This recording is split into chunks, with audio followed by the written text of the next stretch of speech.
তো আমরা এইরকম কোনো তথ্য পাইনি, আমরা নিশ্চিত না। বিদেশে যেমন পালাইছে কিনা এই তথ্যটা আমাদের কাছে নিশ্চিত না, তাহলে আমরা ধরে নিব যে দেশে আছে। We are trying to net. এদেরকে আটক করা হলো আমাদের কাছে যেটুকু তথ্য যে এরা ওই অপথে বলতে ইমিগ্রেশন চ্যানেলের না, ইমিগ্রেশন চ্যানেলের বাহিরে চোরাই পথে মানব পাচার করে থাকে, সীমান্ত পারাপার করে থাকে। তো তাদের কাছে এই ধরনের কোনো তথ্য আছে কিনা আমরা এই কারণে তাদেরকে নিয়ে আসতেছি। তাদের সাথে জিজ্ঞাসাবাদ করে কথাবার্তা বলে আমরা কোনো তথ্য পাইলে এটা পরবর্তীতে আপনাদেরকে জানাবো। আমাদের ইমিগ্রেশন ডাটাবেজ চেক করে এখন পর্যন্ত তাদের পালিয়ে যাওয়ার কোনো তথ্য পাওয়া যায়নি। আমরা ফয়সালের পাসপোর্ট নাম্বারটা পেয়েছি, তার সর্বশেষ যে ট্রাভেল পাওয়া গেছে সেটা জুলাইয়ে সম্ভবত, সেটা থাইল্যান্ড থেকে সে আসছে, দেশে ইন করছে। এরপরে ইমিগ্রেশন ডাটাবেজে আর তার ডিপারচারের কোনো তথ্য নেই।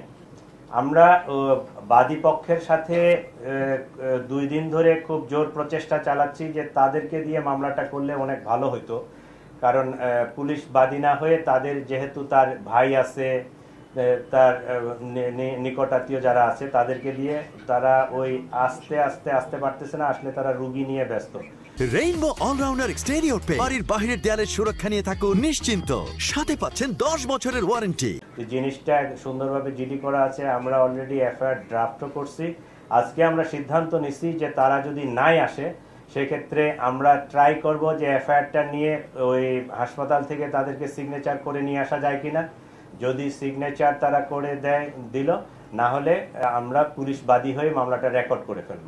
আমরা বিজিবিকে সতর্ক করেছি যে সীমান্ত দিয়ে যেন এরকম পারাপার না হয়ে যেতে পারে। আপনারা জানেন যে ইমিগ্রেশনের বাহিরেও আমাদের যেহেতু ইন্ডিয়ার সাথে স্থল সীমান্ত অনেকগুলো আছে, তো ওই যেতে পারে। তো এইরকম আমাদের কাছে তথ্য আসে নাই, বিজিবি সতর্ক আছে এবং আমাদের সকল ইমিগ্রেশন চেকপোস্টে তার ইয়াটা ব্লক করা আছে, পাসপোর্টটা।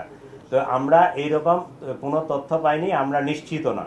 বিদেশে যেমন পালাইছে কিনা এই তথ্যটা আমাদের কাছে নিশ্চিত না, তাহলে আমরা ধরে নিব যে দেশে আছে। We are trying to net.